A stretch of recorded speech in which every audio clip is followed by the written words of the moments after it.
Let's get it, let's get it, let's get it. Yo, what's up, guys? Welcome back to another episode of Down Unders. Hopefully, we're streaming. Hopefully, we're live. I had a little bit of technical difficulties last night on Buzz Up TV, so hopefully it all runs pretty well tonight. But, brother, another weekend, another rugby league rounds. The fuck, couldn't even speak there. Las Vegas is done and dusted. Your boys, you get to see your boys out at Las Vegas. We weren't there, obviously, but we got to watch your boys play at Las Vegas. Your thoughts on the Vegas round, first of all, bro? Just the spectacle before we go through the games.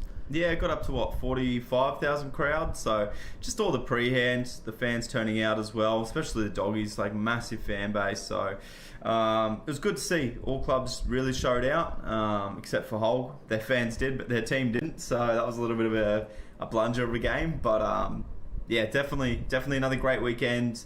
Vegas looks like it's striving forward more and more. So hopefully, you know, you could continue to see that grow and maybe even grow the game in other states, other countries. Was that 40-odd thousand, you know, continuing to roll up at Vegas. A lot of the English fans getting out there and supporting their side. Lockie in the chat very early on. Dragons robbed. We will get to that very shortly, of course. He spelled raped wrong. We will get to that because I'm sure. Where is Nanad? Nanad should be in the chat. Nanad, where are you at, my brother? Did you get a message from Nanad? You did, eh? I actually did, yeah. He was texting me throughout the game. So, look, there was a few bad calls either way. I mean, yeah, we'll get to it. We'll get to that. Yeah, Tards, what's going on, Tards? Appreciate ya. And guys, as I always say, week in, week out, this is a live show. Feel free to jump in. We do like to obviously banter with the chat and see what you guys are feeling in the chat at the moment. But big show tonight. We're just going to go through obviously our Vegas games, our thoughts on all the teams that played over the weekend. Probably how much did that first round impact the way we thought about rugby, the league this year? Did we change our thoughts about any sides? You know, the Knights getting a nice win, the Dogs, you know, grinding one out over the Dragons that turned up to play some football. Does things change there? Then we're going to go through our Supercoach sides, you know, go through the weekend upcoming, you know, let you know all the little cheapies and stuff going around. Brodie's done a lot of work with the cheapies, guys, so we're really excited to do that. And then we might get through some tips to end off the weekend, eh, my bro? If anyone hasn't got into our tipping comp, guys, you will be a couple of games behind, but make sure you jump into our tipping comp as well.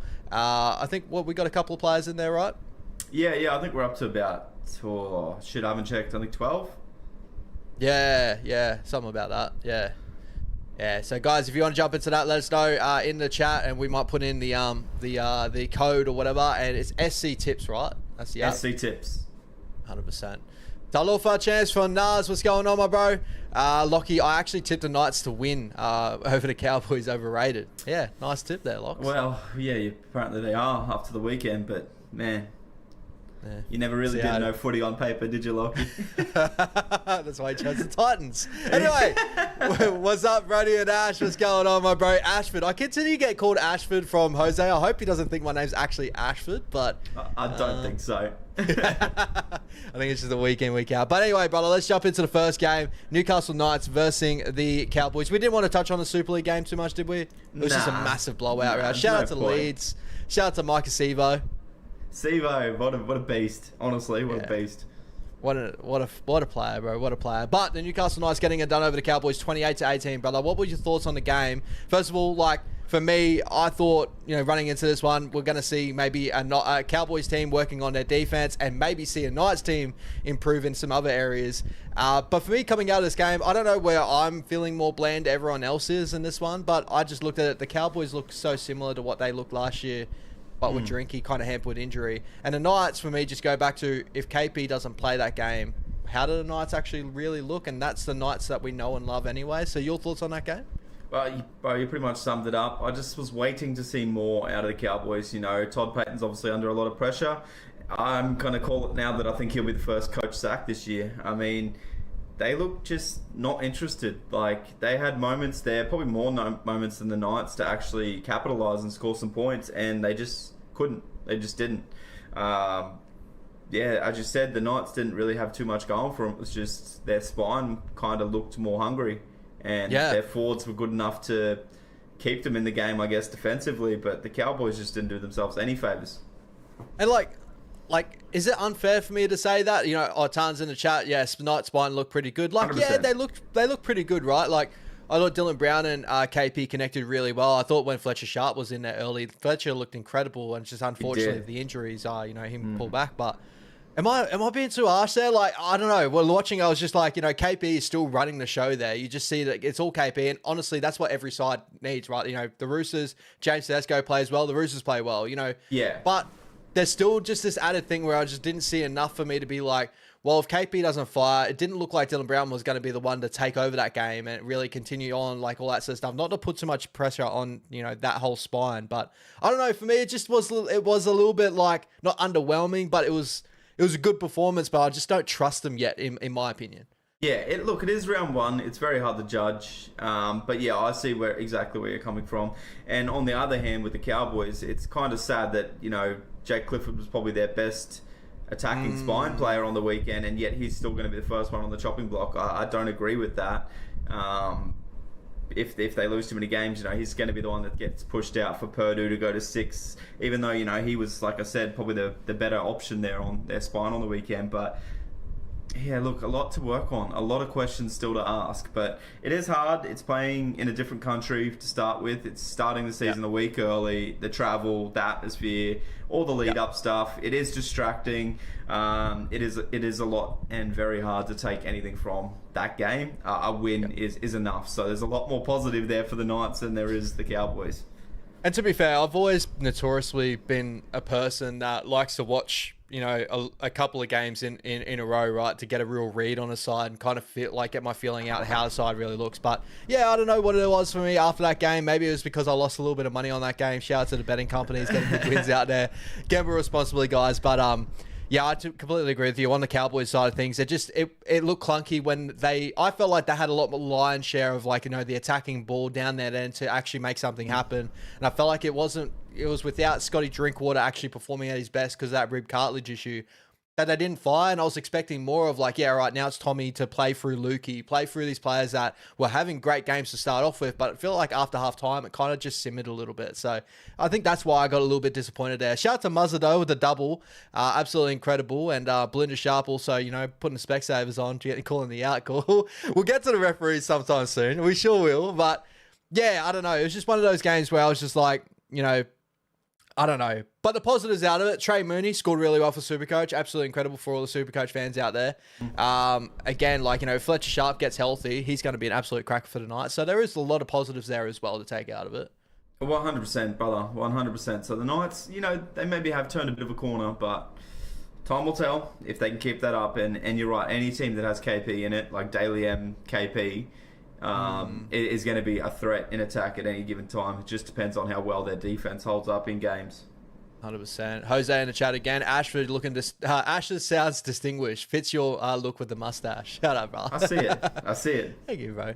Shout out to everyone else in the chat as well. Talent's here as with KP is a fullback but playing like a halfback as well. Yeah, he's doing pretty much everything for that night side right now.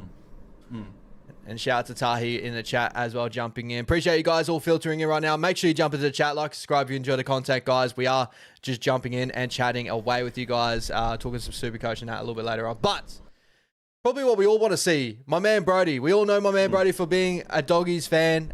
First game of the season there, brother. 15-14 against a very valiant Dragons side in this one.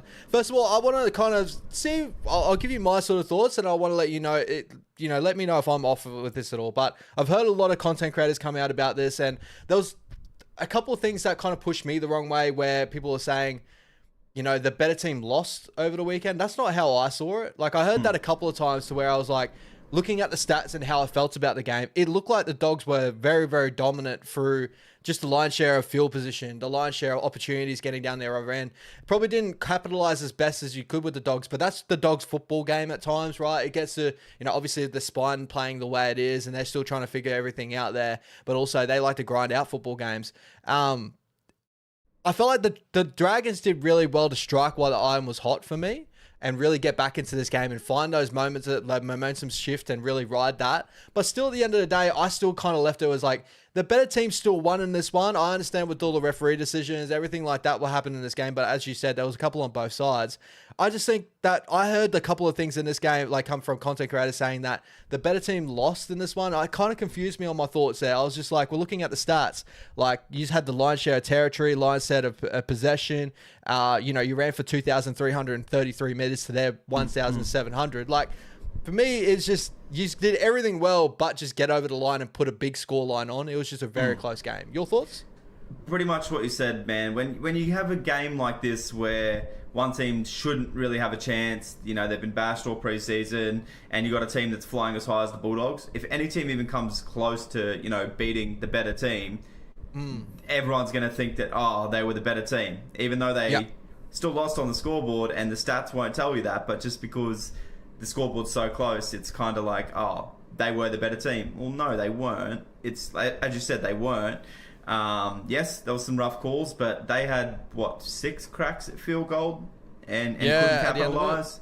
You know, they scored only, you know, the one try off the kick and then another try through off a play. So I wouldn't say, and, you know, most sets they weren't getting outside their 40. How can you really say the better team won? You know, they capitalised on moments, as you said, but just because they got close in a game they shouldn't have had a chance in doesn't mean they were the better team. They played better than expected, but they definitely still weren't the better team. So, yeah, I completely agree, you know, and some of the bad calls were both ways. I mean, like, yeah, the striking to the face of Preston, it's a weak penalty, don't get me wrong, but you can't strike to the face, right? Like, that's the rule book. It's weird that they pulled it up. You don't see them pull shit up like that too often, but it technically is a penalty. You know, the Gutho obstruction, well, that's an obstruction. It's an escort. It's an obstruction. He took the advantage by going around. Yes, Kickout also played for it, but all-day obstruction. So 100%. Yeah, you know, I think that was the drop ball as well from Faingo, I think it was, when he was at the back there. Play on, no drama. And that was like with 5 minutes to go or something. We could have sealed it with a try there. They're talking about Karaz hitting it when it was actually just knocked back off a Dragons player completely. And we ran downfield. So some of the calls I'm just like, are you sure? And like at the end of the day, yeah, the onus is on the ball carrier, but there was a hand and stripping action on the Bronson Cherry.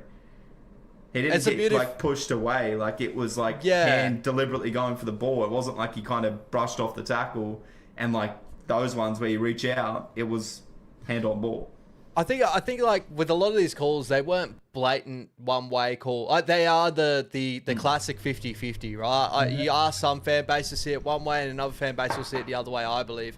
You know, the one that's always circling around right now is that stripping one. And like for me, I didn't look at it enough, first of all, to know which way I was going to really sit on it. But just hearing how everyone else sat on it that way, but then I heard a lot of people sit on the other end as well. It's kind of like, it's one of those moments, unfortunately, in rugby league, sometimes you don't get the 50-50 share of calls. And, you know, the Dragons came out with, I feel like their performance was a lot more valiant, you know, watching it and just being really positive about it.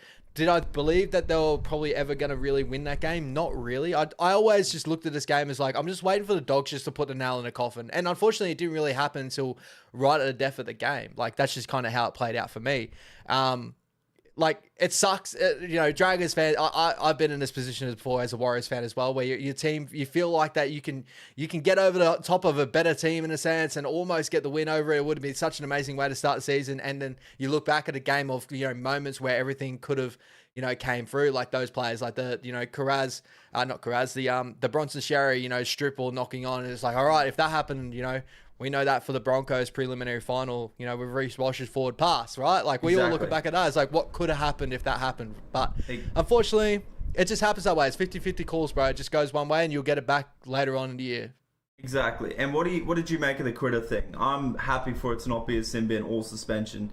I know that might be rosy-coloured glasses, but when the dude is, like, literally in a squat, ass to grass, and in the split second he drops from standing to that position, I don't see how Critter can get that much lower. And at the end of the day, we're a contact sport. You're wanting to put pressure on young kids, like, to force an error. It's a game plan. You go after guys on debut.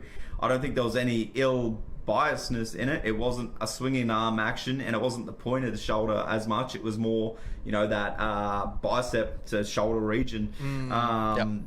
But yeah, when you're coming in to try and make an impact on a young player to hopefully force an error, and the dude drops literally beyond half in height, there's going to be contact there, and I think the penalty was significant enough. I mean, you look at the Reece Walsh one that came into Coates, who was still kind of standing upright. Yes, again, dropped last minute, wasn't a sin bin. So if players are dropping into tackles and it's not a sin bin, that just needs to be the standard the way through.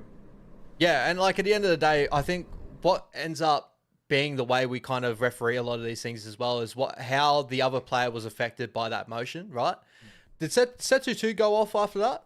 Nah, he only went off with cramp in the end. He came off with the cramp later on, right? Where the other side, like, you know, when I look at another action that happened over that weekend as well, obviously the KP moment with, you know, Braden Burns. For me, like that moment, we were arguing over the time. We were just going, well, why isn't KP going off? Like, you know, if there was a shoulder-to-head action, KP's had notoriously been known for concussion issues for that time.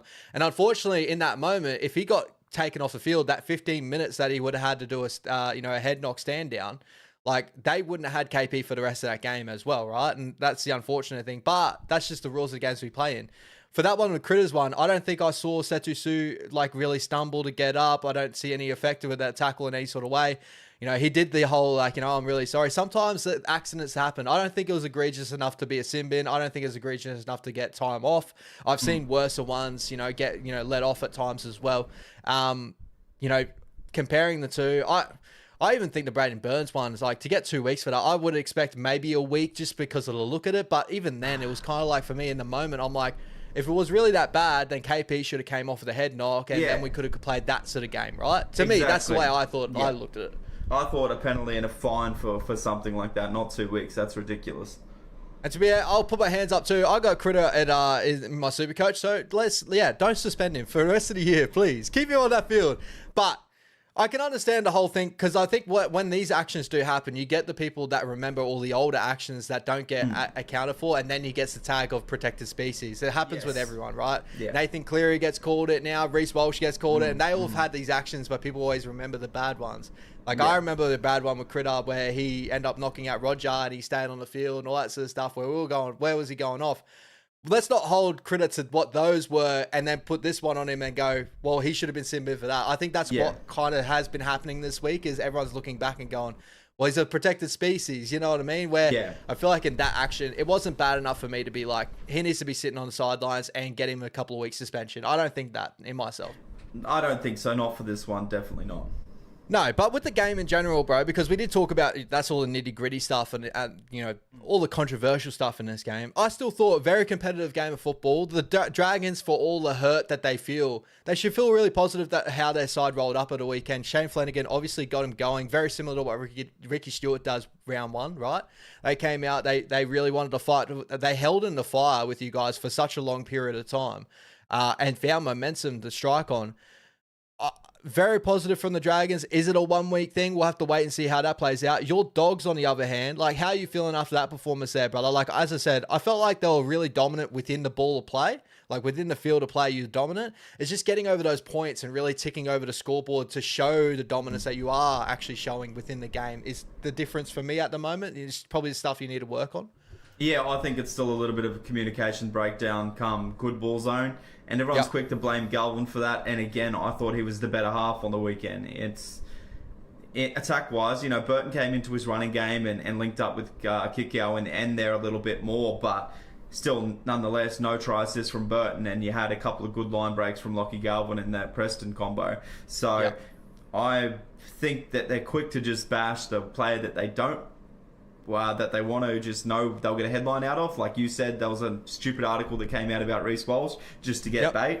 They're just doing the same with guys like Galvin, guys like Walshy. They just kind of want them to fall off so they can get a news article out of it. But I thought he was very solid on the weekend with all the pressure on him. I thought he was probably the difference to, you know, set up that try. And the other one then got called forward to Preston, but he was going to go through again. Yeah, I think he was on one. I think the communication is still taking a bit more time. I was hoping to see a little bit better, but again, round one, Vegas, the atmosphere leading up, it's not the same preparation you would normally have. Hopefully, you know, week off, get back to it. Round two, we're good to go. Yeah, I think that like out of the spine, Galvin was probably for me the better one, like the more positive spine member out of what you had. I thought. You pointed out multiple times, though, on the back of that left-hand shape, Birdo wasn't finding himself in the right position to really, you know, capitalize on the amount of space that Galvin was actually given to him on that side. He wasn't, like, he was sitting too far back at times, making that pass really a hard pass for Galvin to play out the back of shape, especially when that lead runner was getting held up in some moments as well. Like, it did look like Birdo took a little bit to get going in this game. Whether that was just came down to maybe limited training over the week because of the hamstring injury and stuff like that, maybe a little bit more reps to get under him. I'm sure they'll be right for the future. But I think the positive sign out was Galvin looked a lot more in control than what I've probably seen him in the past to be looking at. Like, yeah, it could be a 6, could be a 7. Like for me, I still look at him as a 6, but he's got the ability to play 7. Like, he's pushing me more so now to be like, okay, this could work. Like, if they continue down this route, it could work if they want to continue it going that way. How are you feeling about that? Are you still looking at it as like, well, when Mitch Woods gets back healthy and ready to go, Sean O'Sullivan maybe could come in? Are you still kind of just set with like, let's go Galvin and Birdo and let's just keep it going all the way through? Or how are you feeling? If we just had the preseason with Galvin and Birdo, let's just run that unless an injury forces the hand or unless form really does take a nosedive. But if we're winning games and it's looking the way it kind of looked on the weekend and improves from there, like, no worries at all. But I think eventually, Mitch Woods is the way to go at 7 for sure, but doesn't mean that Galvin can't do the job in the meantime. No. And as I said, he was a lot more positive than what I saw out of probably the rest of your spine over the weekend. I thought Connor Tracy actually looked all right too. I felt like a lot of the shape when you guys started to look really well was Connor Tracy's being that first man off the ruck and really linking the two together. And I think, like, you know, that probably gives some more discussion, like maybe Jamin Seven sort of role with the link man player. Like, do you look at that link man 13 in the future? Or, you know, what do you feel like you guys can improve on from that game? Like, do you think it's just more of a first game of the season, Dragons kind of shock you a little bit? Or where are you kind of looking at your improvements for this side? How are you feeling about the left and right side getting switched over? Like, what's your thoughts around the Dogs at the moment? Well, look, Serraldo's not a silly coach, right? So he's got a plan to what he's doing. I was a bit shocked to see both sides completely switch over, like wing center combinations. But they've done it for a reason, right? I don't think that's too much of the issue anyway. There's a little bit of a breakdown on that left edge for me where Birdo doesn't quite get the ball out cleanly enough time. And I worry that that's going to limit Critter's activity in the games. Whereas when he was on that right edge, Galvin would make it a priority to get the ball to that edge. Like, it would either hit Presto or it's going out back. There seems to be somewhat of a breakdown, and I think it's because Birdo loves to run a lot. Yeah. You're then now limiting what ball Karaz, Kickout, and Critter are all going to see. Whereas before it was like, Kickout's good, he's your main man there, the other two will do their job. Now you're heavily relying on Sherry and Montoya to capitalise on that right edge when you need to. Like, obviously, Critter put on that great scrum play. But I think it's all just going to come in time. I think that link play works really well with the Bailey Haywood there. I don't think Jamin Simmons that man for us. I think that's more of a Kurt Mann role when he comes off the bench. I think Jamin Simmons out there to tackle, have his hit-ups, get through the hard work, and then Kurt Mann comes in and plays that link role. So I think it'll just come together in time. I'm not too phased at all, you know, like, again, the build up to a Vegas game, the training's not the same, you're going to be rusty, the field's a little bit smaller, we've got to remember that. I think we'll be all right. Yeah, and you got the win to start the season. I think that's the biggest positive overall. If you got that one on that win column, mate, like, you know, it doesn't really matter in the sense of like scoreboard or anything like that. You got it done. You found a way to get it done. The last little thing, like, you know, it just popped in my head there, like the more you said to it, because that actually made a lot of sense with the move from Critter to go to the left-hand side, and you saying that, like, the reason why that left-hand side worked so well for that period there is it was Birdo and Viliami kind of working together, and that shape that they used to run where Viliami would roll into like a 2-on-1 situation out the back of shape of Birdo getting it out to him. It feels like they can't really do too much of that anymore because Critter's got to get his line share as well, and that it's going to take him a little bit of time to really reconfigure that combination where everyone's going to see who's going to get the line share of the ball on that side. Like, Kickout is the most valuable attacker for me on that side before, when it was Sherry and Montoya. Those other guys filled in the role and they did so well at just playing their role so well. When they go on right, it was Critter and Karaz. Now it does feel like, not to say too many chefs in the kitchen, but on that left-hand side, it's like, all right, Billy's not going to run that same out the back shape, you know, very similar to what Dave Fafita does, but the Titans back in the day, get on that 2-on-1 situation. Critter's going to have to be the lead man in that situation. Like, we want to have Critter to have his hands in the ball and create things on the outside. I think that's just going to take time, but that just popped up in my head in that period of like, sometimes you don't need to just stack that side and just that's the side you need to go. Sometimes you do need just those role players that go out there, do a job, because that amplifies one of your biggest targets in the side. 100%. You just want a good balance, and it's weird for me because Critter's always been best defensive right centre, you know, right? And now you've moved him away from that. And that's not to say that he doesn't defend well on the left. I'm sure that he will do his job there, but you kind of weaken that Galvin defensive edge, you know. So unless Bodo's the issue in defense and they wanted Critter to strengthen up that side, I'm really not sure. I don't know if it's just a favoritism thing. I don't know if there's more to it. I don't know if it's just structurally what they want to do. Maybe they're preparing Mitch Woods to come into that left edge and they want Critter to be on that side to help him defensively. Who knows? Who knows, bro? Who knows? It is a weird one in the sense of it, but in time, as you said, Serrato's a very smart coach, and you know he's obviously got a reasoning behind it. Just because yet to figure out what that really is. Because just thinking of it is like, you know, usually you got your right hand center is your best defensive center because most teams run left side shape. Like that's just how it is. Like naturally, more people are right hand players, so they pass better right to left. Now you got Critter on the opposite side. It's kind of just defeats the purpose of having probably the best defensive center in the game. Exactly. On the less attacking side. But anything And more you wanted to touch on with your boys there? You got. I was just going to say, Critter's also just a team player, right? He'll do whatever he needs for the team. So is Birdo. So I don't think it's the boys getting together going, oh, I'd prefer this guy on my side, I prefer that guy on my side. I really think it is a coach's decision, and I think that that's probably what he thinks is best for the team. And I'm sure if it's not, he'll probably eat his words and move it back as well. So I don't think it's too set in stone, right? It's just showing that we are not locked into certain guys playing on certain sides. They can bounce around and do a job, which is also a good thing for, you know, future guys coming through that might be one side dominant and can have to come up and slot into whatever side. So I'm not too worried about it. Ask me how I feel after round 2, I guess. 100%. Ivan's done it year in, year out as well. He's switched sides on Alamonte. Alamonte. Tungo's played left and right. To'o's played left and right. Like it just, coming from that Penrith system, sometimes, you know, there is, you know, they just want to switch up sides just to see what it looks like, and they've got the ability to do so. And they're such a good structured team that it doesn't really change crazy amount, you know, but it does change a little bit. And it might just depend on matchups, you know. Maybe they wanted Karaz on Setu to outjump him. I know they didn't put up single kick for him, but, you know, it mattered in that moment on that scrum play as well. You know, the Dragons even switched Valentine Holmes in the centres. So, you know, it's just must be a thing that teams are still trial and error and figuring out what's best. And just getting to that quickly, the Dragons, you know, running, you know, obviously, as you just touched it, Valentine Holmes on the opposite edge. I didn't love it personally myself. I like Val back on the opposite edge. It did open, like, I think Moses Sully had a pretty solid game out there over the weekend, though. Like, it did look like Moses had a little bit more lion's share of the ball. Being a bigger body, he created a lot of the ruck speed for the Dragons. Off the back of that, your thoughts on the halves and how they went with the Dragons and how you kind of expecting their year after seeing kind of what they produced over the weekend? What's your thoughts there? I didn't see any flair in the halves at all. I think they had one run between them at halftime or just after halftime. Something like that, yeah. I honestly would rather, and I'd like to see King Tongia and Atkinson paired up in the halves. Yep. Well, the kicking game of Atkinson actually was a big surprise for me, I thought. I thought it was really good.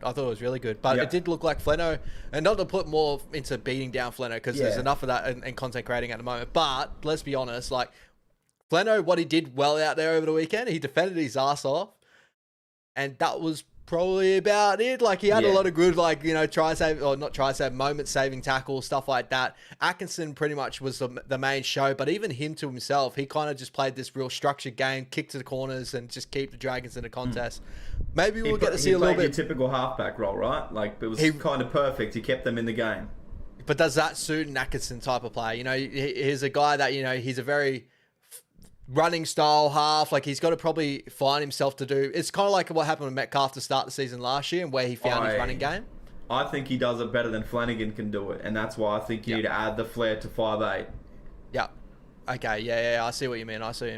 No, and also, I don't really want to hang my hat on to how these halves probably played against the Dogs, who are the best defensive side in the competition as well. So maybe that against other sides, not to say they should be playing against the best side of this, but playing against other sides that they should be beating in certain realms. Maybe we'll get to see the best out of that combination. But just the first look of it, it looked like they're still trying to figure things out, still trying to figure out their balances and that. And I'm struggling to see it still. So now it's just in time how they're going to build off that.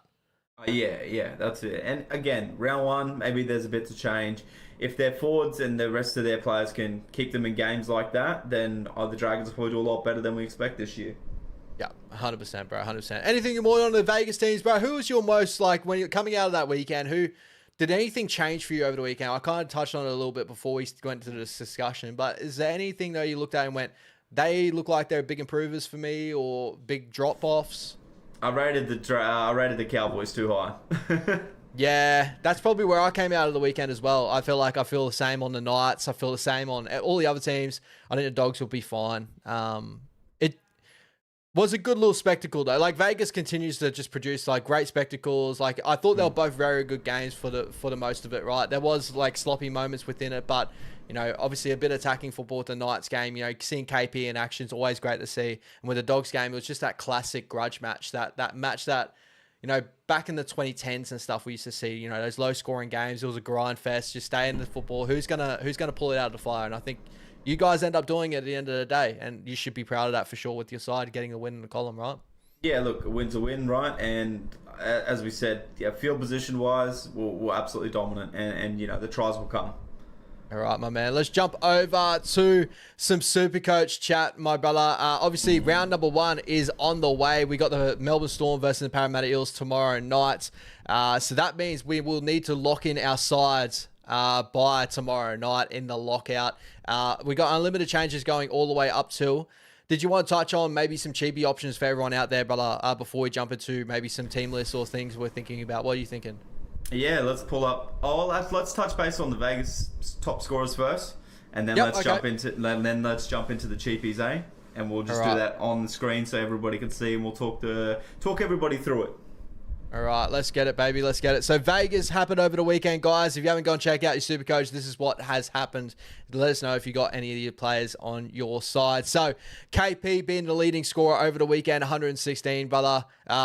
It was always flirted about whether get KP in the side or not. I think you had him in your side in your first draft. And then the foot injury scared me. So yeah, but this is the thing with KP as well. You know, KP's got games like this. We probably need to see it over the season. You still got a couple of rounds to maybe have a look at him and be like, can we go KP? Can we not go KP? Is that what you're kind of waiting to do? Yeah, look, I might revisit it, but I'm happy with my squad at the moment. You know, you're not going to be able to get everybody, and just because they get a ton one week doesn't mean you should jump on them. And probably, like, not to say biggest surprise over the weekend, but what a cracking game from Damien Cook. Like 70 tackles that he played out without there. 105 he ended the game with. Probably one of the better attacking options for the Dragons as well. Played the full game. An option for you at all, or do you just think Jacob Little's out for a little bit, isn't he? He is, but as soon as Jacob Little comes back, he limits the minutes. You know, it could be a good short-term gain, Cookie. Yep. A lot of tackles made. You know, the extra time probably helped as well. He would have racked up another 10 tackles in that overtime period. But yeah, Damien Cook's always a good option for one, attacking upside and defense upside. Just awkward price range for him. Like, you know, if you're at 526, you probably would want to go the extra 100K and get like a Harry Grant or, you know, get your Blake Brayley's. But great game from Cookie. Keep an eye out for Cookie over the weekend, over the next coming round, guys. He's definitely looking like he could increase in price there. Jacob Carraz switching to the left-hand side, still doing Jacob Carraz type things. Did hold back his offload game a little bit as well. So there is still probably an uptick here that what he could have week in, week out.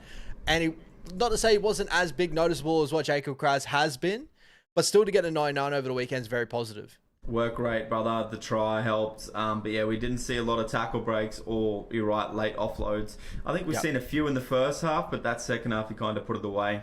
Yeah, 100%. So there is still an uptick in this score here. Price at 746 to get 99 straight out of the way. I knew he was a very popular option very early on with Supercoach, but then with the rule changes and the point changes, I think... The injury scare.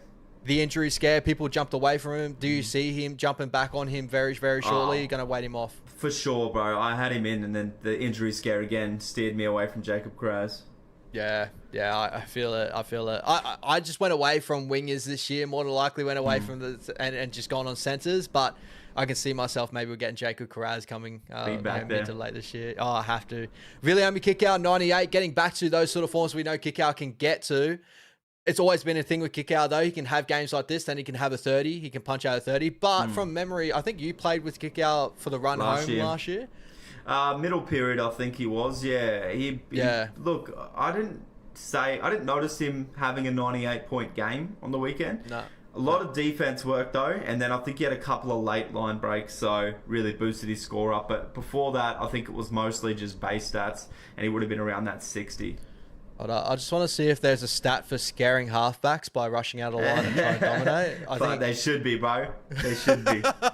That's the scariest man in football when he's charging at you like that. Shout out to Andrew Atkinson and that's crazy, man. I think that's what happened at a 98 score there. Jacob Preston, bro, your boy. It's actually crazy out of the two edge back rollers, the Viliami kick out getting the score that he did when Jacob Preston had the game he did. But great performance over the weekend. You had him? No, I had him again, traded him out, went back to Fafita. But the next man up is who I kind of brung in for Preston and spread the money elsewhere. So still happy. Great option there. It does look like that Galvin's going to be using that lead man more times than not as well. Like he was really loving using Preston there. It's going to open up shape out the back of him for sure when he does go out the back there. But when you got a guy like Jacob Preston, you want to use him more times than not. So I think that score's pretty consistent, to be honest. Hillam Lukey, the guy that we've all been waiting for, come back from injury, 404k, 95 in his first game. Looked very, very good in the first half. Second half, probably teered it off just a tad. But as soon as he tasted blood with Fletcher Sharp, hobbling around with the injury, he crashed straight over. We'd love to see that. Yeah, look, attacking threat, and then, just on top of that, workhorse defense. So you're going to get great scores out of Lukey each week. Yeah, great starting price there. 404. We're going to see some price rises there. All right, moving over a couple more here. Dominic Young with a 94, my bro. Again, a player that I didn't look at too much over the weekend. I went, 94, but obviously scoring tries help. Got through a decent amount of work as well for Dominic Young, so shout out to him. Trey Mooney's a little bit more of the guy that we all got. Very impressed with him in his first performance, bro. A couple of big offloads there. Yeah.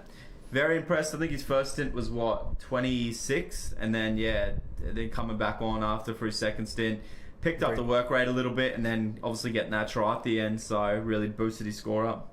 Rewatching the game too, notice a lot more of his offloads. Like he did have those real deft ones that he just popped out the back. I know there was a mean one. Will kind of like counting how many offloads he'd get, and he threw that one out back that Saifidi kind of like dropped and it went backwards. And we're like, does that count for hands? Does it count for hands? That's to hands, brother. That's to hands. That's what got him to 94, baby. So hopefully Supercoach holds that in. But no, very good performance for him. Obviously in my second front row spot at the moment. So good to see him get that score there too. And just filling out the rest of these guys here. Murray Talangi with an 88. Obviously the true tries help him there. The beautiful celebrations, which got him an uptick in that score. Just joking. 100%.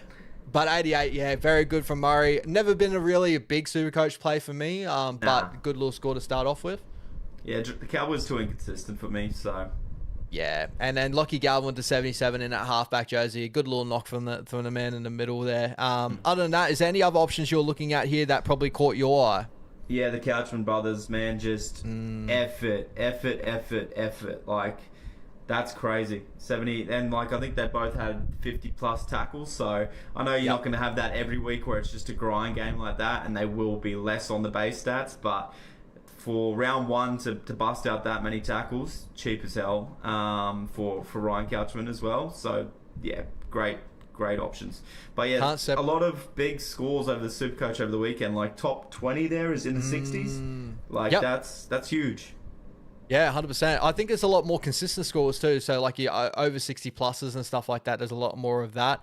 I don't know if that's just a Vegas round thing or it could, see how the season pans out. But at the moment, it does look like the NRL scoring probably gives a little bit of an uptick, especially when it comes to tackles and stuff like that. So a lot of guys are getting boosted, which is good to see. Like, as I said, Ryan Couchman is definitely a major play now coming off the bench. Him and his brother Toby, really hard to, split them apart. And, they're really hard to split apart here on that on those scores as well. Price is splitting them apart for me. But 100. Crazy one for me is Marcelo Montoya. He didn't register a line break. He didn't register a try or try assist. And he got 65. Like, they must have put uptick for run meters because Domi Young, again, he got one try line break, but he scored huge as well. But I know he had good run meters. So Mars must have had some decent run meters as well to have that score. Like, even Jacob Kraz, he got the try in the end and some offloads. But that's a very inflated score. So I think they've done something to the run meter stat as well. You know how they've made it so you get that point for a tackle, even third man in. Maybe they've upticked how many you get for run meters. Yeah, so you obviously got like your under 8s and over 8 meter run meters and stuff like that. But yeah, you're 100% right. Like Mas, bro, 28 runs for 244 meters in the game. Yeah. Shout out to Mas, great work rate. 81 post contact meters, 5 tackle breaks, 1 line break. So he had a line break in that game. So I did have a line break. Okay, I don't remember that. Yeah, neither. 6 tackles, 1 missed. 2 errors in that game too. So that's 60-65 is with like, you know, obviously 2 errors tacking off on that. So Mas not scoring a try, very like decent hit out there for Mas. Very if you got the line break, that makes a little bit more sense, but I just don't remember that. So, but yeah, nonetheless, some good scores. Shout out to Setu too as well. I sort of love for Setu too. So sorry guys, I saw you in the chat earlier on. Shout out to Setu, like amazing story. Good to see him get the 62 to start off for all of us as well. 100%. I'm sure he's going to be awesome. Like he's the baby. I wouldn't say baby, but he's a Samoan Sione Katoa. Like that's the way I look at him week in week out. He's got a beautiful step on him. Like he's a try scorer. I'm going to love the season with him for sure. For sure, brother. All right, let's roll into some cheapies, yeah? All right, my man. I'll switch this all up just quickly. And off. Just quickly on it too. Fletcher Sharp for how many minutes did he play? 40? I think it was 40? Under that. It was just before 40. Yeah, 61 minutes. 61 points in those minutes is mental. Yeah, he was on fire, man. He's everywhere, that dude. Yeah, shout out to that, man. Just absolutely killer. All right, just getting the filters up. This thing is screwing up for me right now.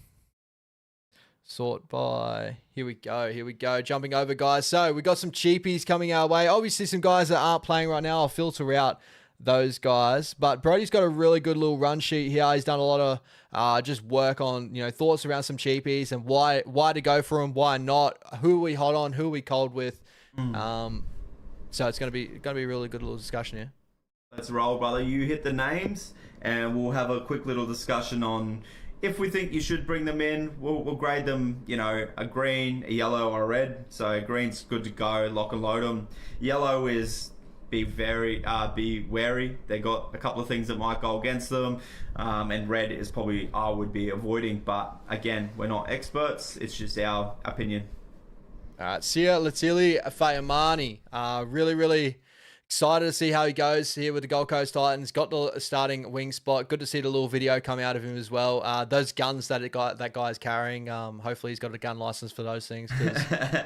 He's a big winger, bro. We had him in the Warriors system. I didn't really notice him too much in the Warriors system. Played a bit of center, played a bit of wing, but obviously he has impressed for the Gold Coast Titans, and they're putting him straight in.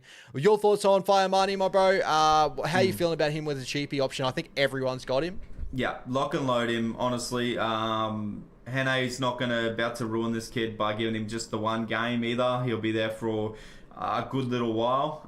There's not a lot of competition in that role. You know, you got Jalen de Groot that's missed out, but I think they look at him more as a fullback option. So I don't think you have Francis too much. is probably the only thing, but he's not really there. Yeah, I think he's pretty safe position-wise, and his work rate is going to be good enough to get some few price increases. So I would be green lighting Fayamani here. Yep, 100%. I'm right on there with him. Again, like a guy that looks like he's a tackle breaker, run rate. Very excited to see how he goes. And he's cheap as chips. 201K. I don't think there's too much to go wrong there. Bottom dollar. He's the bottom dollar.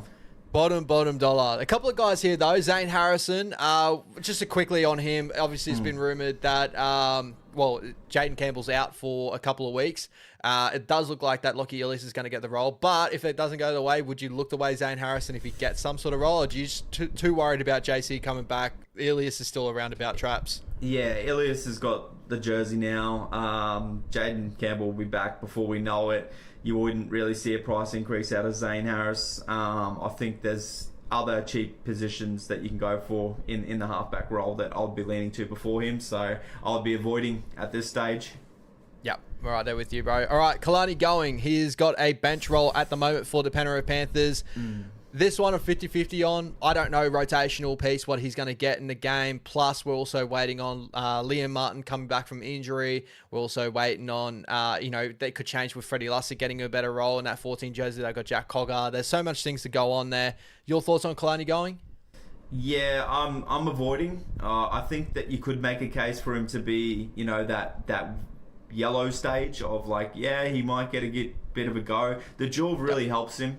It really does. You know, if Brendan Smith doesn't come back or runs into a bit of an injury cloud a bit more, you could push him up to hooker and just set him there as your cheapie and then save yourself a trade there. So, you know, I would probably rate him in that yellow mark. But yeah, he's still got Liam Martin to come back. Isaiah Papali'i's on the bench. He's going to play big minutes off the bench. So I'd be avoiding, but you could make an argument that he's a good little option if he does start to get some consistent minutes. 100%. And like, you know, who knows if Liam Martin comes back in, Luke Garner goes back to the bench, Kalani could still fill in a role of a Thomas Jenkins or a Freddie Lussick. I'd say 100%. More so Freddie. But yeah, there's still an option there. It's just, we don't know. No one really knows to see with Kalani. Yeah. But Setu too, already been locked in. We spoke about him a little bit before. He was a lock and load for all of us, right? 100%, unless he has more to that injury, but I think it is just cramp. He's got the fortnight to recover. All right. Any more of these guys? So Cody Ramsey, Cooper Clark. How are we feeling about these guys here? Well, a couple of those Melbourne boys have been named in the 17. I know there's extended bench, so it doesn't mean a lot, but I don't know enough to probably comment on these guys. Cody Ramsey, you'd love to see the story come back. I think he's a bit away still. You know, especially any position that he might get is the centre role over at Billy Smith, but Billy Smith has really good defensive moments that keeps him in that squad, and just the pure size of him is very helpful for that Roosters squad. So Agreed. I'd be avoiding Ramsey at this stage. Those Melbourne players, it's kind of just a wait and see. I won't be able to comment on those. Same with the two Dolphin players. We can probably bypass those guys. Yeah, the only one I'd say, like Brent Wolf has been around discussions for a little while now, but he's still got a lot to contend with against those roles. You got your Maxi Plaffs, you got your Kurt Donahues. Those are the sort of mold you're going to get with Brent Wolf. Sebastian Stewart, again, coming over from Newcastle, had a big name, but he's got to fight with like your Fleglers, your Gilberts, your like all your middle forwards there. I don't see it happening at the moment, so those guys are a miss for me. Brendan Wakeham had a bit more of a role in trials, but just never been a play for me. Yeah. Miss for me. Joey Walsh has got that 14 jersey, so he's going to get the nod well ahead of Wakeham these days as well. Yep. Tommy Chester, 62, good little head up from Tommy. You know, did a lot of work rate, but that's what he brings that week in, week out. If you got him, hold him. If you were to try and chase him now, I don't know, because I don't know how many more weeks he's got in him before Labour comes back. But he did enough for me to hold on to that spot, but I can't say that he's a green just because Labour's still waiting. Yeah, there's still William Valier, whatever's happening with that situation as well. You know, the Cowboys always had good outside backs. It probably does help him, Braden Burns maybe out for a couple of weeks, maybe hold his role a little bit better. But you're 100% right. Once all those boys come back, it's just really up in the air. Arama Howell, a guy that really impressed in trials, got the duel now, lock and load for everyone. Yeah, lock and load. The duel really summed it up for me, but yeah, again, Hane's not going to ruin some kid coming on the way through by giving him one game and then dropping him. So we'll see him there for a good couple of weeks and enough to get some good price increases out of him. And as far as I know, he was never the plan to be in the edge back row spot. From all I knew, Josh Patson had that role pretty much lock and loaded all the way up till the trial period. And Arama Howe just trialled so well, he couldn't keep him out of that role. And that's a major plus of how much he's trained this season. So dual, lock and load, he's starting on the edge there for the Gold Coast Titans. I'm sure there's going to be points there somewhere. These other guys here, Simpkins and Summerton for the Titans. If Summerton was guaranteed that role week in, week out, Verrills does have an injury in him. Summerton looked really good in the trials. I would be watching him in case Verrills does go down with an injury that he can find, unfortunately. And then Summerton should be that lock and load guy. Simpkins, I thought he might have maybe got a starting role, but to see the bench role, there's a lot of young kids coming through for the Titans. Josh Hane's obviously wanting to reward guys that work hard, so it's just a wait and see on which way he goes. Facts, not feelings. Probably a really good point here. Patson, just a head knock. That could actually play a little bit into how, but how he played in the trials as well. I'm sure there's going to be a better piece of real estate for him either way. And missing out on this game for Patson probably hurts him even more, right? Like if Howe kills it, you can't really push Patson back in that role just yet. Nah, I don't think it's the head knock that's ruling him out either, because he is named in the reserves. I think he was just overlooked now. It might be like not wanting to risk him after an early head knock, but I'm leaning towards Aaron Howe anyway, especially now with the duel. And like you said, if he plays decent this week, he's going to keep that spot. So Yep, 100%. Always did love Shallow Howard from Tahi. Shout out to you, Tahi.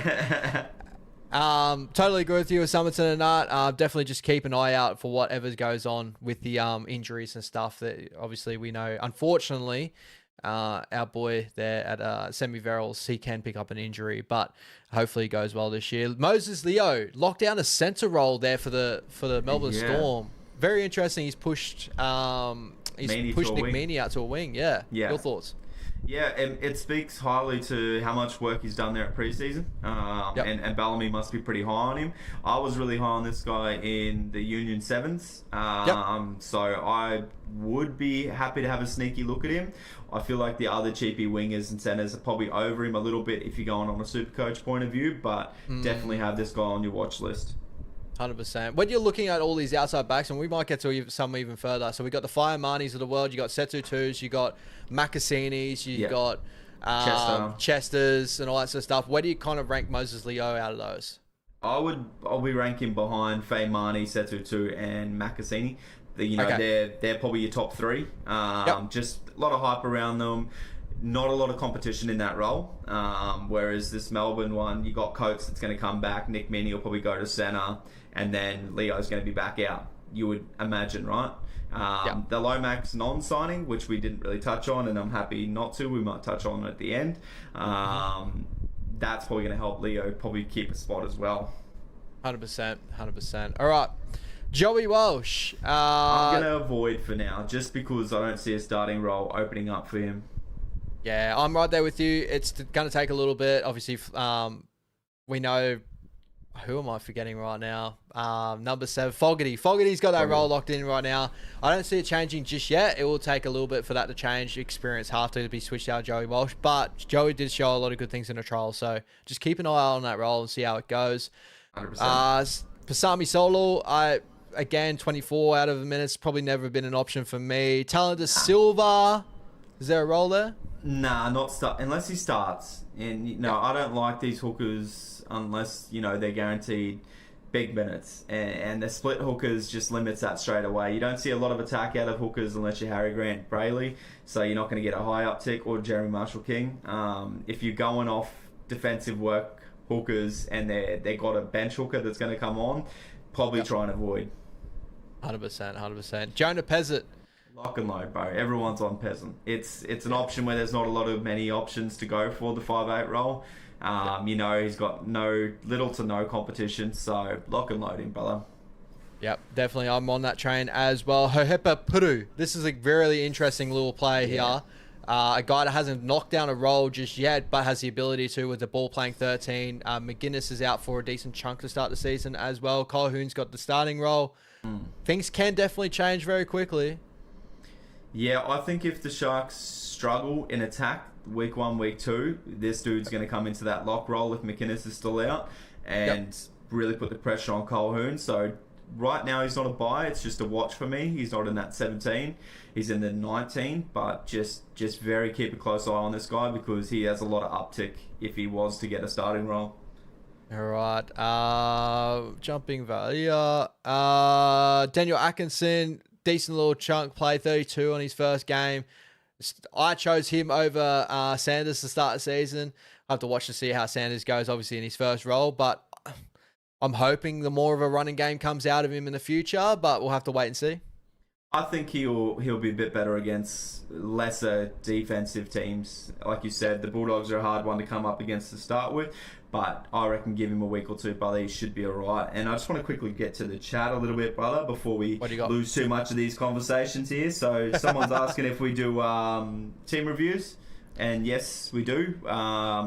If you send them in to my boy Ash here, we will try and get to at least a couple of team reviews a week. 100%. Feel free, if you want to send them into the comment section, we might be able to do it through the chat, or the way I've been doing it at the moment is just through WhatsApp. So We'll figure that out maybe a little bit later on how we're going to do that. But yeah, let us know if you can go into the chat right now, brother. Put in your team, and we'll just we'll go through how our thoughts on all those players. We don't need to see the pricing and that. We kind of got a general thought of where everyone's sitting. Yeah. Yeah. So much Storm and Titans cheapies. You'd think I'm a Storm fan looking at my team. Yeah, that's a tough one, brother. Ash had a bit of an issue with his team on too many rabbits. So it's tough. You don't want to overshadow some of your buyers by picking up other guys in the same team because they're all going to limit each other's minutes. So tough one there. Yep. Leotar in for a big year, I think.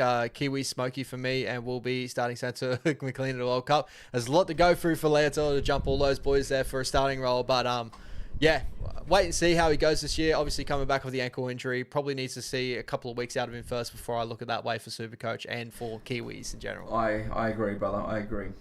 Love the man, though. Love the man. And quickly, he's got a major question here. Supercoach is better than fantasy? Fuck. If you're asking that question, brother, you're on the wrong chat. Me and Ash refuse to play fantasy these days. Like, we will tinker with the idea of like, oh yeah, we'll try and make a team. And you look at your team in fantasy as opposed to like Supercoach, it's mud. You try and do 2 weeks of it, the trading is mud, and you just can't get on. I don't know, maybe we're just bad at fantasy, but we're just completely against it. We didn't even bother trying to start a team this year. I just like tactically sitting there and just waiting 3 weeks for my team to switch over on changes instead of weekly, just week and week and week, and just your pricing just increasing and decreasing for your players and changing and trading. I don't know. There's a lot going on there in fantasy world. Don't like it. Never did. Ryan Couchman obviously killed it. We spoke about him a little bit before. Lock and load if you're able to get him. He's still 100%. Are you just all the way in on Couchman though, or do you want to wait off till the price rise? Nah, look, I'd be grabbing him next fortnight. Obviously you can't grab him this fortnight. Either try and get another cheapie, see if they're gonna mimic the same and save yourself a trade, or just look to get him in next week and get whoever you want this week to cover that spot. But try and keep a spot for him next week. He's gonna make you some big cash. The energy, I know I got called back for a strip off when the two brothers had that kickoff and forced an error. The energy they brung when they were both out there together was unmatched, and it nearly swung momentum the Dragons' way. So yeah, I would be buying him straight away. Well, they're the ones that hit Tuipanua off the kickoff and caused that whole action. Yeah, shout out to those boys there. Cooper Bye, everyone's sort of roundabout had him in their side. Rotational is probably the biggest thing for me. Just want to see how many minutes he gets through. He had one game last year. Your thoughts on Cooper? Still just unproven just yet, but looks great. Yeah, it looks great. It just depends on his minutes. If he was to somehow get a starting role, probably lock and load that for sure. Jazzy in the chat, brother, any chat after this? We probably might touch on the Zach Lomax situation real quick after the cheapies, and probably our tips. That'll be about it for tonight. And ARW, sweet as, brother, definitely join Supercoach right now. You can still enter our Supercoach league, I think. It's an open league, guys. It's not like a week by week against head-to-head. It is overall score, so jump in while you can.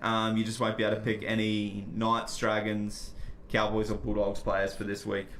Yeah, so just a little bit, you wouldn't be hampered too much. I've seen that Supercoach put out a team that they are like, hey, just to show that you can still make a great team without those players as well. But you do miss out on a couple of players there too, but it is what it is. Freddie Lussick, brother, before we jump over to a couple other players here. A lot of talent. I'm just going to avoid, he's Mr. Fix-It. It's not a long-term lockdown role. No. Ethan Sanders getting the starting 7 role. Didn't get to see him in the trials, but I'm sure he's going to do all right for the Raiders. Lock and load. If Ricky didn't get to play him in any trials and he's still naming him as starting after, I think Dane Laurie looks pretty good in that half role. If he's still going with Sanders and Sanders has got goal kicking duties, I'll be locking and loading him at that price. 100%. That's good there. Chui Kamitha has never been a Supercoach player for me, so move on. Benaya Uelu. Your thoughts on the man in the middle?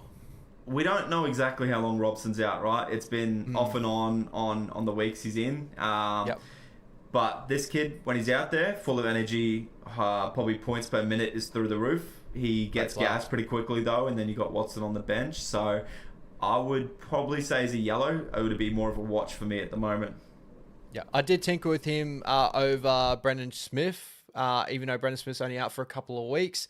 But I just went straight back to Brendan Smith just because I know that Brendan Smith's going to come back. He's a little bit cheaper, just to throw around money in little places. But I wouldn't be mad at a player if someone did go that way, just to hope that Reece Robson don't come back and you get a price rise, right? Yeah, he's got a lot to offer when he's out there for sure. All right, Noah Martin, the surprise package. Matty Nicholson playing New South Wales Cup this week did come out that apparently had a shoulder issue in trials, so that's the reason why he's playing Cup. But how much to that, I don't know.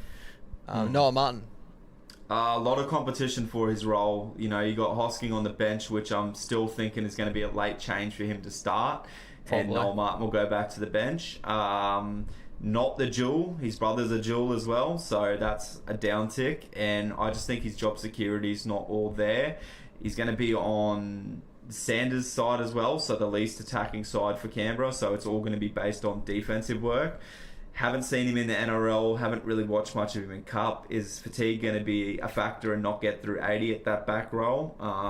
I'm going to say it's a yellow at the moment for me, but I'm leaning towards red. There's just too much happening there. Yeah, there's two brothers that I always get confused at. I think one plays the middle, one plays edge. Obviously, this guy plays edge more so. I'm pretty sure they both roll the mullets too, which makes it interesting. But I thought I heard a lot more about Miles than I did Noah. But Noah's, yeah. I know he's a killer as well. But I don't know. We just have to wait and see. It's an interesting one from Ricky. There's a lot of different things there. Simi Sasangi playing center. Like, there's a lot going on there. Wait and see. Ricky Roulette is very similar to what it has been year in, year out for Supercoach. It's always been a thing.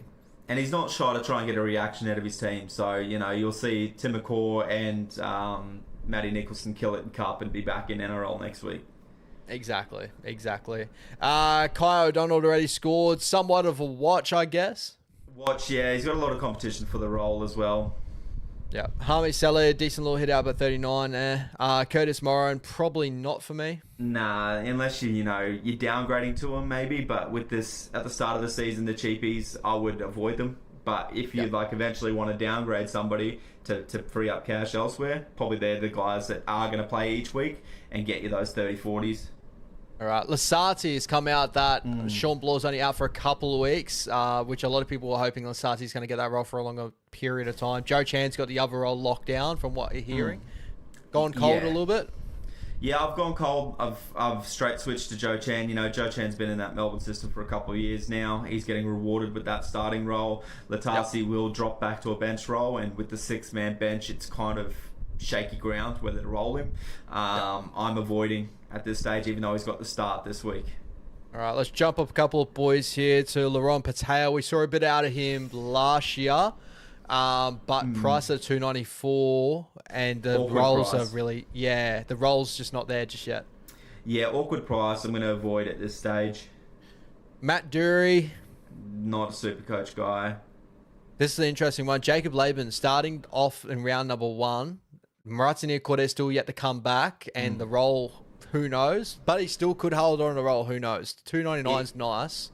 In my eyes, from the trials and what I've seen in the All-Stars, I'm locking and loading, but it's definitely yellow flags everywhere because we don't know what's happening with Morata. You don't know if Barnett might play an edge and Jackson Ford might stay starting through the middle. Lecker's on the bench. So even if Laban does start, he's probably not going to play 80.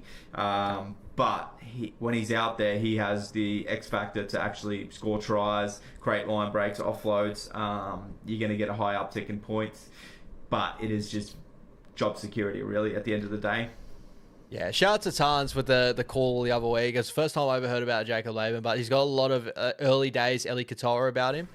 So he will shine more to over time and maybe more of a starting role. We get to see a little bit more out of it. But points per minute, I'm sure it's going to be good. It's just how many minutes is he going to get and what's his role look like after near Corday and all that come back. Exactly right. Nathan Brown and Boyd. Snyder, probably more missed tackles than made tackles in that trial. So I knew you would say that. Shout out. Joe Chan, he's still having nightmares about Jacob Laban and Aaron Clark too. Joe Chan, Bella, locked and loaded. I'm locking and loading. Jerome Hughes loves to play through his back rower. I think Joey Chan's a ball of energy in defense, so I'm locking and loaded. Who would you feel more comfortable with if you only had the choice of Joe Chan or Jacob Laban? Joe Chan's probably got more job security. If you're looking for someone that's going to plug away for you probably consistently, and in a probably more uptick system, it's probably Joey Chan that's going to base a lot better. X factor wise, Laban's probably going to have games where he's up at 80s, but there's going to be games where he's down at 20s if he has a spot, you know, whereas Joey Chan's probably going to plug away at 40, 50 consistently. Good question here from Jose. Would you reserve Arama Howell or Jacob Laban?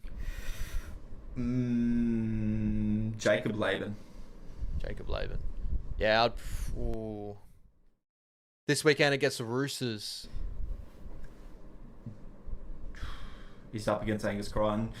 Yeah, but you got Lockie Sharks Ilias now with a fresh back rower. Two new guys coming into that Titan system with JC out. Running up against Teague Wilton on that edge as well. Teague Wilton, Braden Trindle. Well, Trindle's got some bad defensive reads in him. I would probably go... Oh, look... Laban's got a lot of X factor about him. You know, all you need is like one kick chase, try sort of thing. And Tanner Boyd's got a pretty good short kicking game. So, tough one. Flip a coin. Interesting meaty option here too. We know Wade Egan likes to go right post and set up on small halves to get that overs line off the ruck. Yeah, Jacob Laban on Sammy Walker. Yeah, I'm going to say Laban. I think he's got more uptick. Like if you're going off trials, he would have probably got better Supercoach scores. And no, Tans, not a vice captain option for Laban. We love it, Tans, but no, unfortunately, just not the play. There's a lot. We'll talk about captains very, very shortly too, because there is a bit of a discussion this weekend. Yeah, we're going to get to about 400k here, guys, and then stop with the cheapies and do team reveals. Thomas McKaylee, probably not just yet. We'll have to wait and see if he's injured now. Tennisdale Smith, waiting on a roll. Yeah, waiting on a roll, but when he's out there, energy's through the roof. Yeah, very good. Lockie Ilias probably getting a starting role for a couple of weeks. And goal kicking duties more than likely, but I'm still avoiding. Yeah, I'm trying to think if there's any other goal kickers that they've got in that club that could take it, but I probably would say no. Lockie Ilias, yeah, you're probably right. Yeah, I'm going to avoid at this stage. Yeah, I'm with you there. Jamin Salmon, 48 in the middle, probably not. Tiniela Paseka, I've had him in and out of my side for a bit. Your thoughts on him? It's a watch for me, but that Manly forward pack against the Rabbits did not impress me at all, so I'm avoiding, but could be a watch. Yeah, mate, the amount of times I've been let down by this man, could I be let down again? Maybe. Who knows? Toby Rudolph. Nah. Job security. Jesse Colquhoun. This is a good one. It's a big watch for me. I think Peru is going to maybe steal this role, but Jesse, with the duel, with the McInnes being out for at least a good 3-4 weeks, probably longer. I think Jesse's probably going to lock down this role. He's going to defend through the roof. Won't be a lot of uptick in attack unless the Sharks, get a line break and he gets a lazy try. Jaden Brayley does love playing through his forwards at the line, but it's mostly ads that he does that for. I'm locking and loading him at the price and the duel, but I can see some other options that you could go. Yeah, it's definitely just I've got him in my side right now, but yeah, you're 100% right. There is players to come back that could change his role, so just wait on that. But at that price, he's going to do a good job, in my opinion, anyway. Alec McDonald. The duel helps, but I'm going to avoid. Trent Liero comes back from suspension, I think round 2 or 3, and he'll take that lock roll back up. Jose Paseka or Colquhoun? Colquhoun.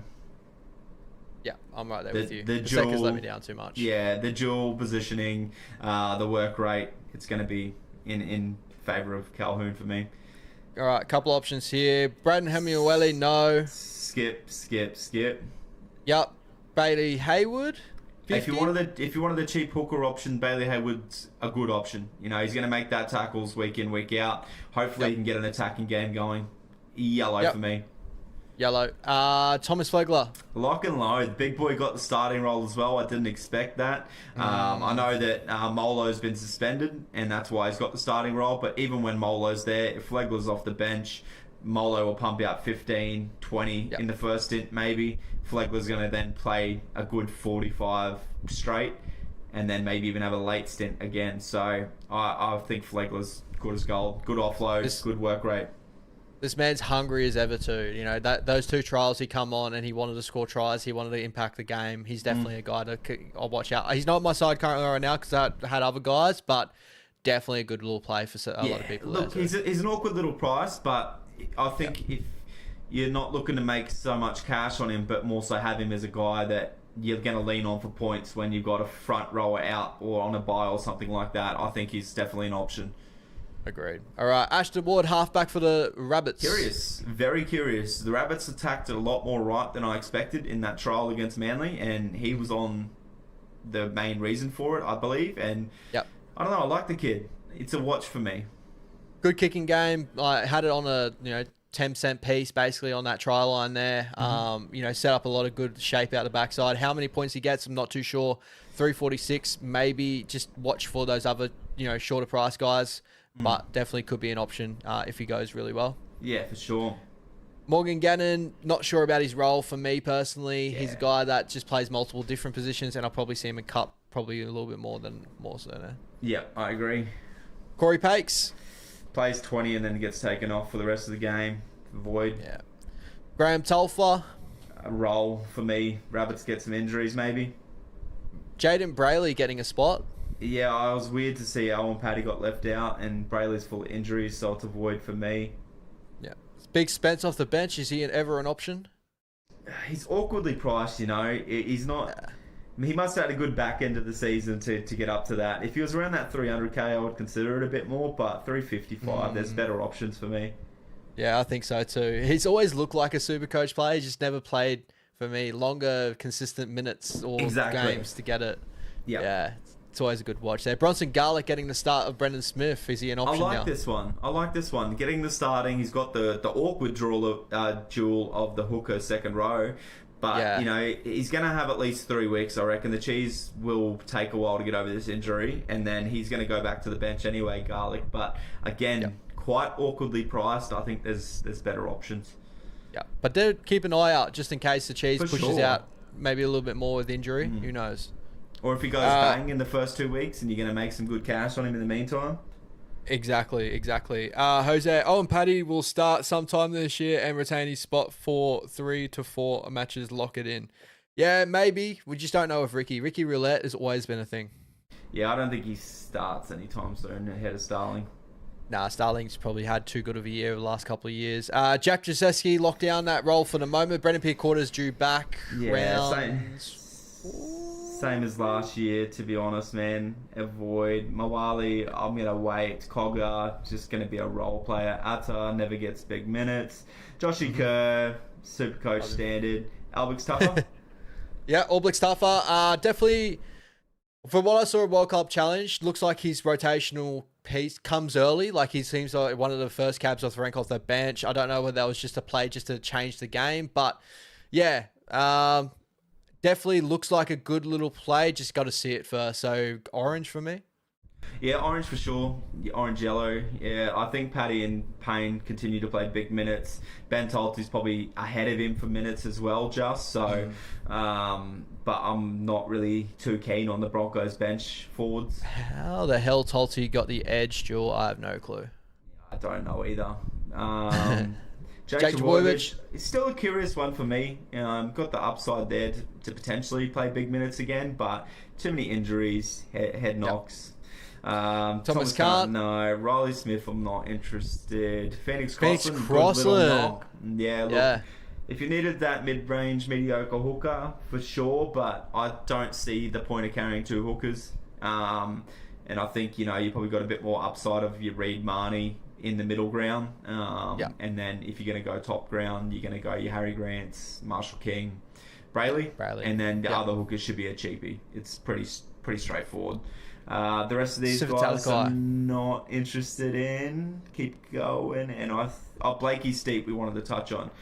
Blakey Steep's a curious one for me. He's getting more and more minutes off the bench last year, and then now the lockdown the starting role while Radley is out is exciting for me.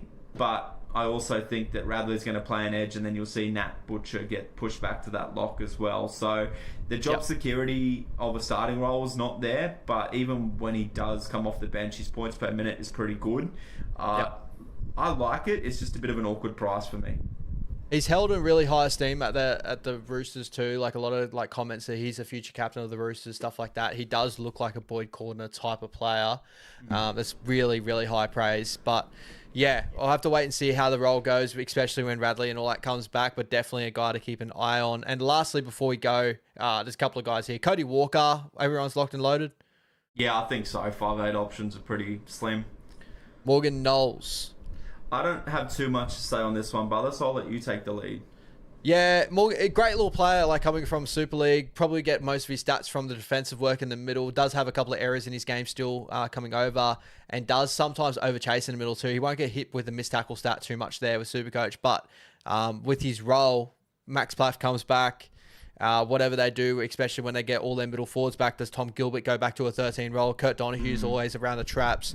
There's a lot of different roles there. Yeah, as I said, Maxi Plath. Morgan Knowles, just wait and see. Just see how his role goes. If he's how much like Christian Wolf loves him, but that's probably as far as I'll go with that.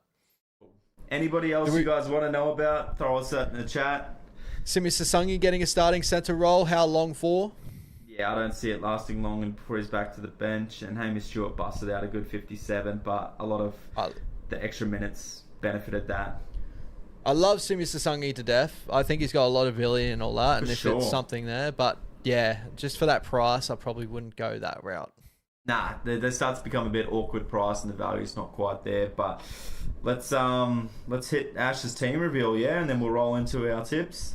All right, so you saw my team last week, guys. A couple of little changes here, just due to what happened with the team list, and these aren't locked and loaded either. This is going to be a little bit changing. I can't promise you that this is going to stay the same all the way up to it. But what I can say, Harry Grant will stay in my hooker no matter what right now. He is staying in my hooker role. Brendan Smith, I'm holding him because it's only a couple of weeks.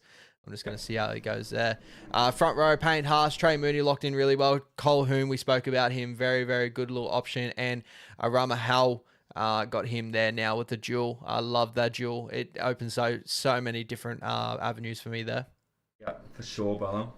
Second row forwards, Angus Crichton, Isaiah Yeo, Dave Fafita. Lukey hit out a really nice 95 there. I got Noah Martin there, just a placehold. I am looking for a guy to placehold there because I'm probably going to go Ryan Couchman next week after what I've seen over the weekend. Cooper Bye, he's still there at the moment. Probably a guy I'm going to continue to watch. I'm not afraid to hold a guy like this that may not get too much game time on my bench for the time being. Yeah.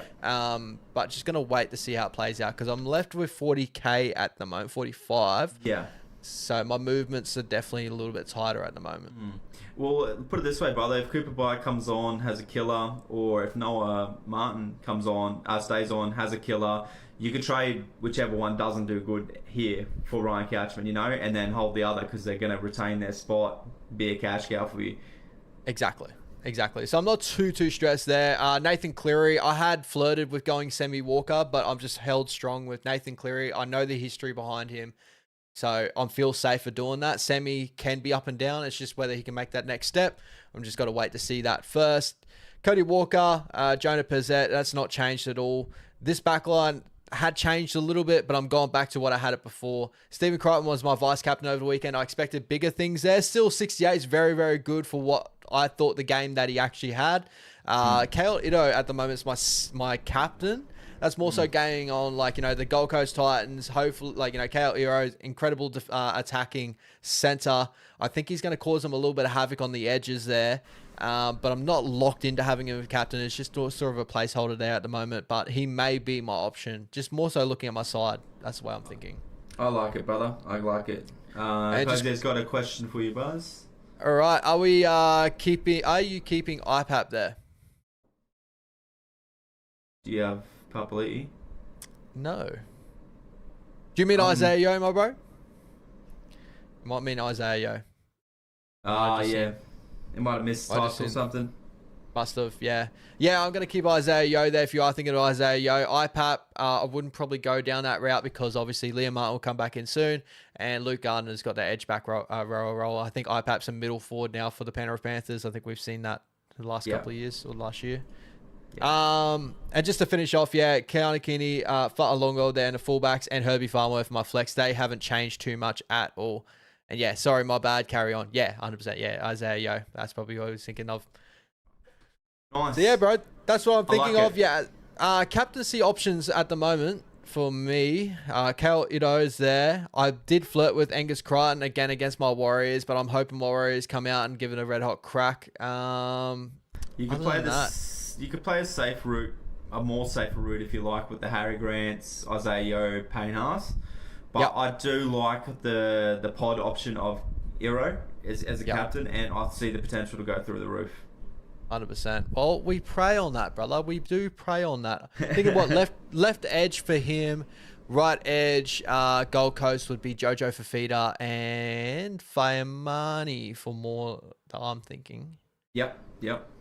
So hopefully, they get some really good attacking ball down that side. Jojo's usually pretty good defensively though, but it's Gold Coast. Then again, did Gold Coast look better defensively in the trials as well? Time will tell, brother. I think it's a good option though. Good question here from Jose. What's your thoughts on having two-gun hookers? I went Grant and Brayley after hearing about Smith. Can always downgrade later. If you got the money, I guess. Yeah, if you're still happy enough with your squad elsewhere, these two guys can go from that 60 to 100 range, anywhere in between it. You know, you never see them drop below 60, and they're always going to be making a lot of tackles. That's a lot of clean-up work as well. They're going to get an uptick in scoring. So, look, it's not a bad option to have two-gun hookers, but as long as you're still happy with everyone else you got. Yeah, 100%. Yeah, it's completely up to you, bro. And, you know, they can interchange for each other. The only time I would worry about that a little bit is just depending on what the Blues sort of do with Origin this year. If Brayley does come into the frame, I'm sure Robson will still be in the frame. But, you know, when it comes time, we know Harry Grant's the Queensland hooker. That's true. Brayley, if he's a Blues hooker, then you're out of luck there in your hooker position. So just wait and see how that plays out. Not trying to change your mind, but, you know, definitely could be an option to start the year off with both those guns. 100%. All right. Your team is locked and loaded, my brother. So, I'll get this question off the screen. Reed Marnie and Brendan Smith starting in hookers. Yeah, I ended up going back to Reed over Mitch Kenny. He's just a slight bit cheaper and kind of like for like in scores I'm expecting from those two guys. I see improvement out of Reed. I thought he had a decent crack out there over the weekend as well. His effort is definitely not understated at all. 52 is not too bad with a 43 break even. Yeah, I think it's going to be a better combination over the weeks for the Cowboys, so excited to see what I get out of that. All right. Payne, Haas, Trey Mooney, Flegler, and Hull. Love it. I'm sold. I'm sold on that. So I think I don't know. I could be blind to Flegler, but I'm just excited to see him back. I definitely can understand it. I loved his energy in the trials, so I'm excited to see how that plays out for you.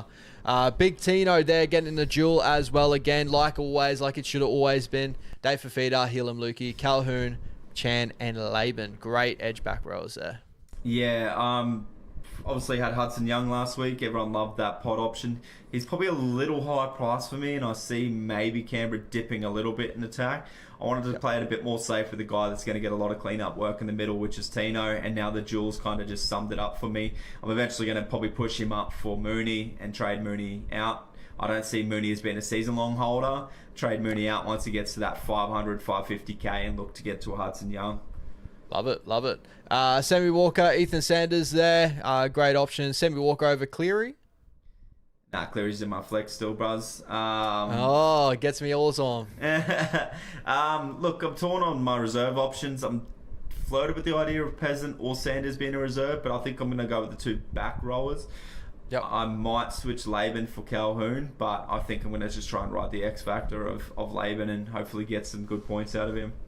Yep. Finishing out, Cody Walker, Pezzett, Farnworth, Ido, Shibasaki, and Fayamani.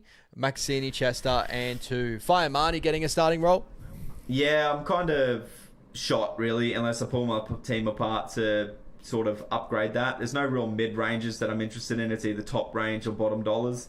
So I'll wait to make some cash there and replace that fourth centre wing position with somebody gun. But for now, between these four cheapies that I've got to choose from, one of them will do a good job for me.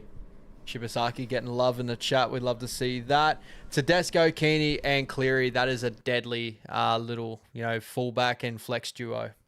I'm very, very, very much hoping that Teddy just kills it as well as captain, and then Makasini's going to go into that captain spot there in CT dub, but we will see. Not too much so. I want the Wars to win. Yeah, I guess my Warriors, bro. Don't you dare. Hey, look, bro. I'll settle for 3 tries for Teddy and 4 for Laban, all right? Yeah, we'd love to see that. We'd love to see that.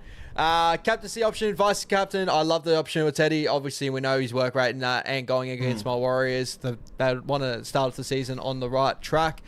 Payne Haas against the Panthers. Yeah, look, big game, big minutes, big efforts. Payne Haas is Payne Haas, brother. It don't matter who he's up against. Question, Iro or Latrell? For me, I'm going, if I had to choose out of those two, I'd go Iro.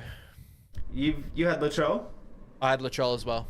And Iro, yeah. But, I agree. I think Iro's the more safer option. Yeah, agreed. More than likely, I think that, like, scoring-wise, he's a more natural Supercoach type of center. Latrell can have these high scores, can sometimes have these low scores, but, we're just hoping that Latrell stays fit, stays ready to go. That's the biggest thing. Count Iro for me is goal-kicking duties. That helps him a ton. But the more consistent play for Supercoach-wise, I think is Iro. I agree, brother. I agree. We're running pretty short on time, but quickly on the Lomax situation, right? So for those that don't know, Ash will quickly fill you in.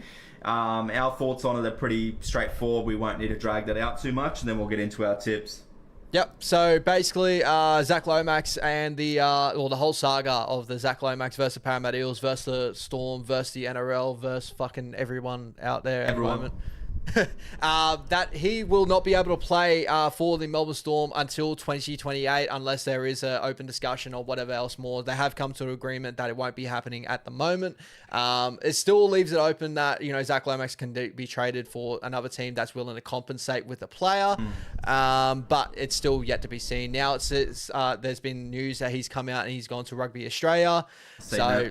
It is what it is. I'm a big plus for the Parramatta Eels in this whole situation. It shows that they've put their foot down. A contract's actually worth something now these days. Well, hopefully it continues to be this way. And I think every club in the league will look at that and be very proud of the Parramatta Eels and how they dealt with this situation. Yep, I couldn't agree more. I think the Eels have taken a stand and said, all right, the NRL doesn't sound like they're going to stand by their word of a 10-year ban is a 10-year ban. And now they're tinkering with, it's this person, it's that person. It shouldn't matter. If you come out and say it's this ban, it should be that ban. And I praise the Eels a lot of a team that would love to keep someone like Lomax and could use someone like Lomax. They've come out and said, nah, it's not happening. We're just going to say, you guys can't have him. If we're not going to have him, you guys can't have him. A contract needs to mean something, and I really hope the rest of the NRL takes something out of that book. So, shout outs to Para. And there has been clarification as well that $750 that they tried to offer him wouldn't have gone to that salary cap anyway. So that was just money going to a clubhouse. It would have gone to other things that had no impact on the football side in general, on that, to impact that football side. So really, there was not much really giving in the way of what Melbourne were going to give back to Parramatta in that situation. So, with saying that, though, let's move over our tips for the weekend, my brother. The first game of the weekend. Oh, I might fix this up. That looks dirty as. What do you reckon? I might do it without the thing. Was it the? No, that was fine. I don't think we need to go on the team list, brother. Everyone's in the chat for Supercoach. They've been watching who's playing, who's not playing. We just need to roll through and give our tips on these, I think.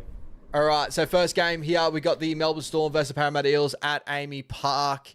Obviously, all the news over the weekend. Does this change your thoughts? I did see the team list for the Melbourne Storm does look a little bit light on, but it does. Melbourne round one for me. I can't go past Melbourne, so I tip Melbourne. Same, brother. Melbourne and Melbourne round one. I can't go past Melbourne, but I could smell an upset. Yeah, there's definitely an upset that could be on the cards here. It's just I've got to wait to see it first, I think. Yeah, I agree. Wait to see it.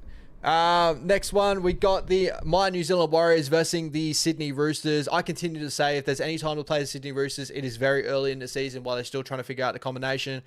I'm just going to back my boys in for round number one. It's going to be a tough task against this Roosters side, so I'm going very, very close game. The Warriors just eke one out, but I wouldn't be against anyone going the opposite way. Yeah, and that's going to be me, unfortunately, brother. Man, what are you doing Friday night? That's some good games. Hey, 100%. I'm going to lean towards the Roosters, brother, but I always love seeing the Roosters lose, so I would love to see your boys get over them. I think we would all love to see that, brother. Big game over Friday night as well. The semi-final of last year. The Broncos versus the Penrith Panthers.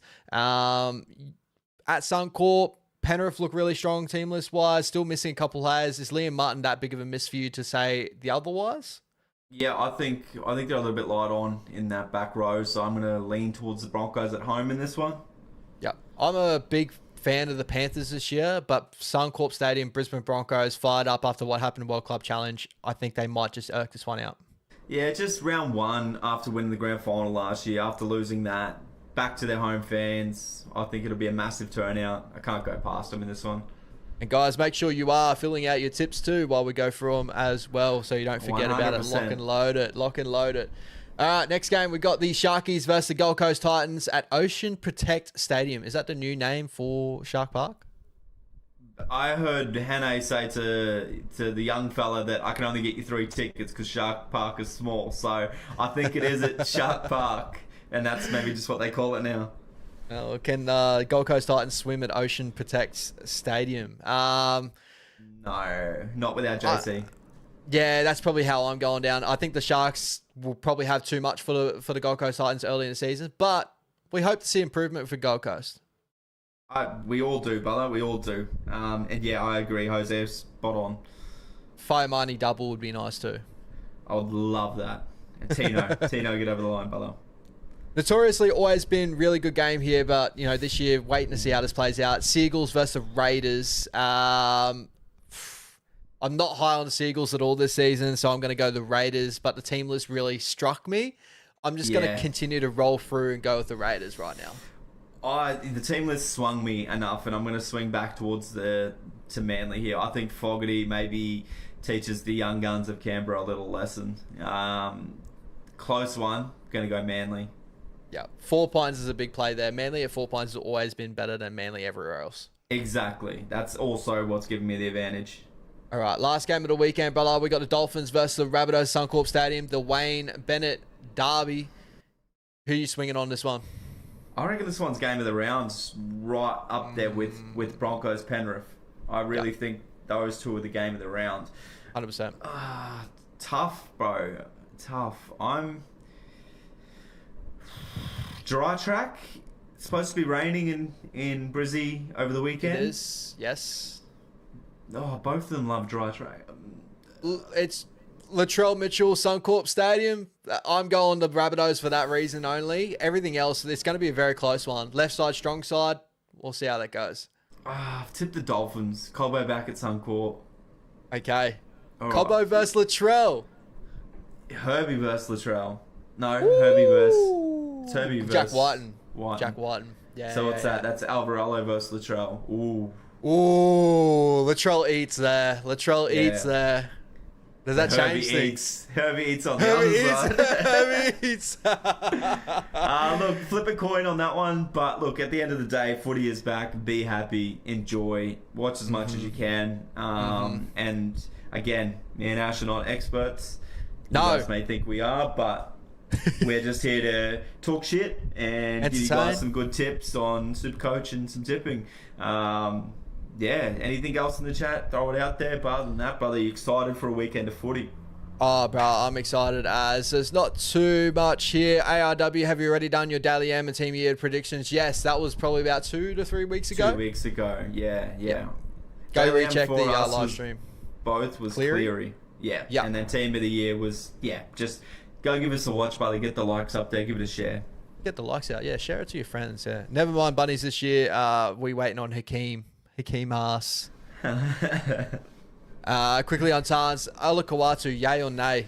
I'm all wait. Supercoach, he's not. Is he playing this week? I think he's been named, yes. I didn't even look at the team list of Manly. That's how much I'm off them. Yeah, I know. I did a similar thing. He's coming back off a shoulder injury too, but yeah, his names. I just don't know about that pairing of him and Fogarty. I'll have to wait and see it first. But, you know, back rollers on that right edge did have a bit of success for Canberra last year outside Fogarty, maybe. Yes. Kicking game for Olakau'atu, maybe. Yes. I would wait. I think there's a couple of better options. Yeah, for sure. Definitely got the ability. Just got to wait and see how that plays out. Ooh, ARW. He's a really good edge, but definitely not the best edge in the comp before injury last year. He was having a massive year last year, but Eli Katoa was still the best edge last year, and so was Hudson Young. Yeah, Ellie was the guy for me, so I'm rolling with that. I think that's pretty much it, my bro. I think we hit the nail on the head. Keen to go? I think so. Keen to go. Right. Like, we can sit here all night, guys, and keep giving you hot tips on Supercoach, but eventually you guys are just going to copy and paste the whole team, so we can't make it that easy for you. Yeah, so just watch out. This team may be completely different when you see us next week, just so we threw you off the scent a little bit. Yeah, we could be leading you guys astray. We're just going to complete swap it. All the duds are actually the ones we're going. No, we love it. We love it. No, I appreciate you guys as always. Make sure you like, subscribe if you enjoy the content and all that. And yeah, hope you guys enjoy the footy over the weekend. Up the Waz as always. Your doggies already finished, so up the doggies. Hey, peace out. Quickly before we go, Knight fans, take a screenshot. Top of the ladder. It's the last time you will ever be there. Peace. You're a grub. Take it easy.